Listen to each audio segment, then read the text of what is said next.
तो स्वागत है आपका अपना चैनल मेंटोर कार्तिक में। जैसा कि हमारा आज का टॉपिक है निर्गुण भक्ति। ठीक है, तो हमारा आज हम बताने वाले हैं कि निर्गुण भक्ति की क्या क्या विशेषता है, या फिर इसको एकेश्वरवादी आंदोलन का भी कहा जाता है। यानी कि कहने का अर्थ है कि निर्गुण भक्ति का आज क्या क्या विशेषता था। ठीक है, इसको हम अच्छा से पूरा डिटेल्स में बताने वाले हैं, तो वीडियो को अंत तक देखना है। ठीक है, और जिसका भी हिस्ट्री ऑनर्स है या फिर जो हिस्ट्री ऑप्शनल है, जिसका जो यूपीएससी का चाहे बीपीएससी का हो, ठीक है, मेंस का तैयारी करता हो, उसका लिए भी ये वीडियो है। ठीक है, तो निर्गुण भक्ति का क्या क्या विशेषता है पूरा हम बताने वाले हैं, तो वीडियो को अंत तक देखिए। निर्गुण भक्ति, ठीक है, या फिर इसको एकेश्वरवादी आंदोलन भी कहा जाता है।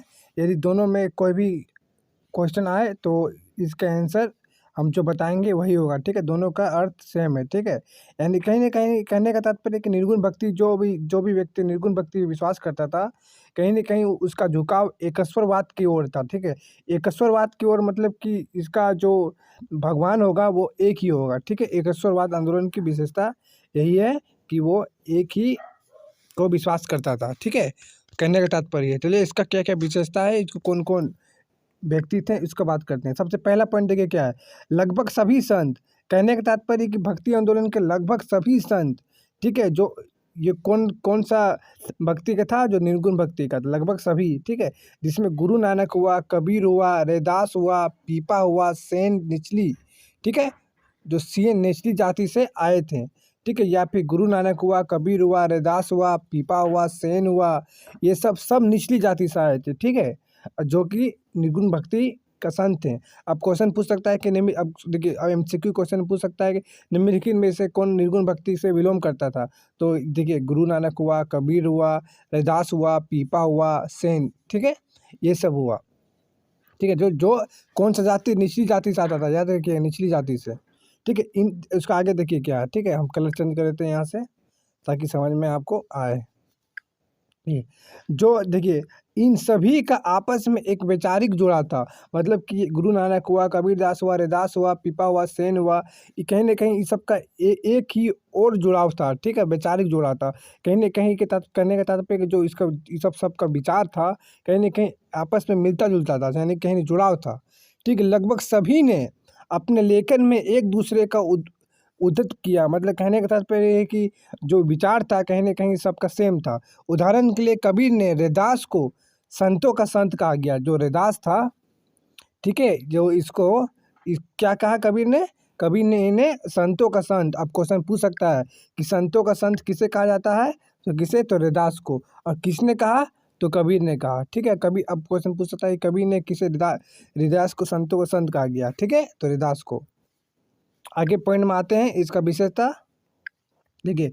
निर्गुण भक्ति से जुड़े संत ईश्वर को निराकार, मतलब कि कहने का तात्पर्य है कि जो निर्गुण के व्यक्ति थे, जैसे कि अभी हम बताए, गुरु नानक हुआ, रैदास हुआ, ठीक है, सेन हुआ, ठीक है, तो इन लोगों का कहना है कि ईश्वर का जो आकार है वो मतलब आकार ही नहीं है, कोई आकार का नहीं है। मतलब समझ, मतलब ईश्वर निराकार है। ठीक है, जो उपासना करते हैं निराकार के रूप में उपासना करते हैं, मतलब कि उनका कोई रूप ही नहीं है। तथा इन्हीं लोगों ने मंदिर, मूर्ति पूजा, तीर्थ यात्रा जैसे पद्धति को विरोध करते हुए, इसीलिए मतलब कहने का तरफ समझे, मतलब कि निर्गुण भक्ति का क्या विशेषता है। निर्गुण भक्ति का दूसरा विशेषता बता रहे हैं।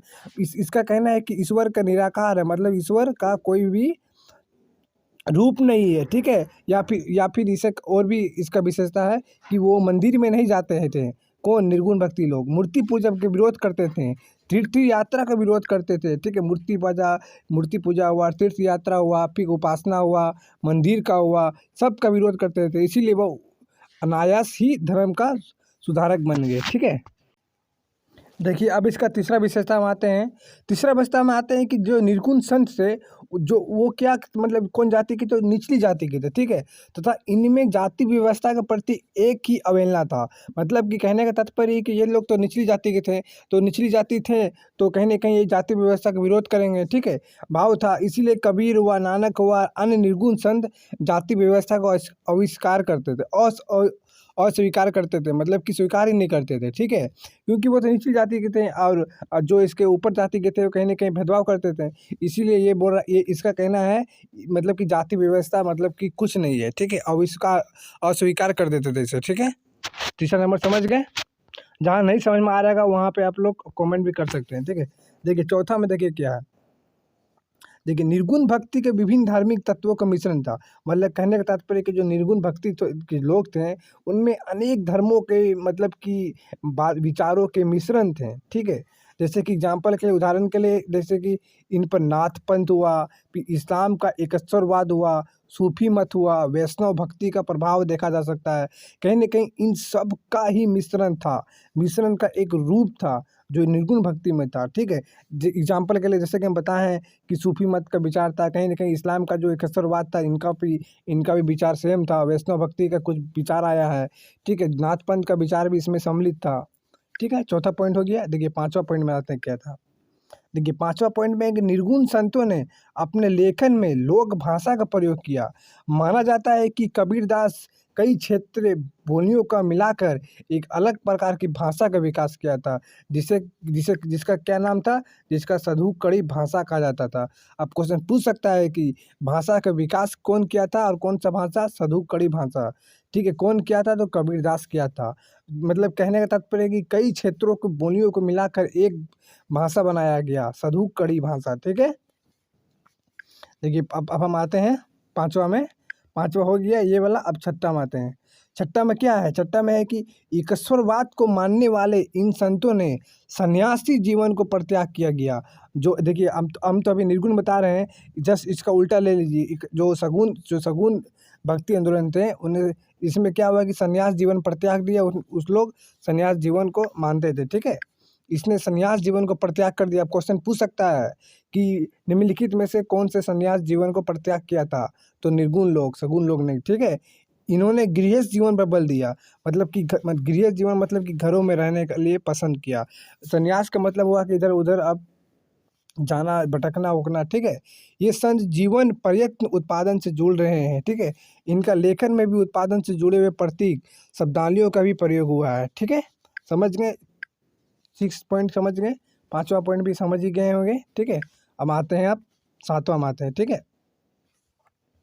देखिए सातवां में क्या है। सातवां में निर्गुण जो संत थे वो सामान्यतः नगरों, ठीक है, नगरों में कस्बों से जुड़े रहते थे। शिल्प उत्पादन से उनका गहरा संबंध था।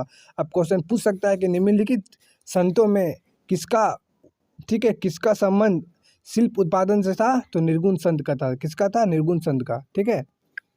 आगे देखिए क्या है। आगे 8वां नंबर देखिए क्या है। 8वां नंबर इम्पोर्टेंट है। जो निर्गुण भक्ति था, ठीक है, उसने क्या हुआ कि उसमें हमें रहस्यवादों का तत्व मिलता है। मतलब रहस्यवाद मतलब कुछ न कुछ जुड़ा हुआ था, ठीक है। रहस्यवाद बस उस स्थिति को कहते हैं जहाँ प्रेम की तीव्रता हो किंतु प्रेम का आलबन अस्पष्ट है। उदाहरण के लिए कबीर ने एक ऐसे ब्रह्मा के लिए प्रेम की तीव्रता व्यक्त की है जिसका कोई रूप आकार नहीं है। मतलब कहने का तात्पर्य है कि जो ब्रह्मा के लिए जो प्रेम की तीव्रता था उसका कोई रूप नहीं है, कोई आकार नहीं है। उसी प्रकार नानक भी नहीं, नानक जो गुरु नानक भी उस एक आकार के प्रति अपना संपूर्ण व्यक्त करते हुए, जिसकी कोई निजी पहचान नहीं है, कोई पहचान नहीं है, कोई आकार नहीं है, फिर भी उनके प्रति प्रेम की कहीं न कहीं भावना व्यक्त करती है, जो कहीं न कहीं एक रहस्यवाद की ओर मतलब कि रहस्यवाद की ओर प्रकट करता है, ठीक है। तो हो गया हमारा क्वेश्चन, ठीक है, पूरा हो गया। हम आठ गो पॉइंट बताए हम। बहुत ही इम्पोर्टेंट पॉइंट था, ठीक है, बहुत ही इम्पोर्टेंट था निर्गुण भक्ति का आंदोलन का, या फिर इसे एकस्वरवादी आंदोलन का विशेषता बताते, बहुत ही इम्पोर्टेंट बता दिए। यदि क्वेश्चन में आए कि निर्गुण भक्ति आंदोलन का क्या क्या विशेषता था तो आप इसको पूरा लिख दीजिएगा, ठीक।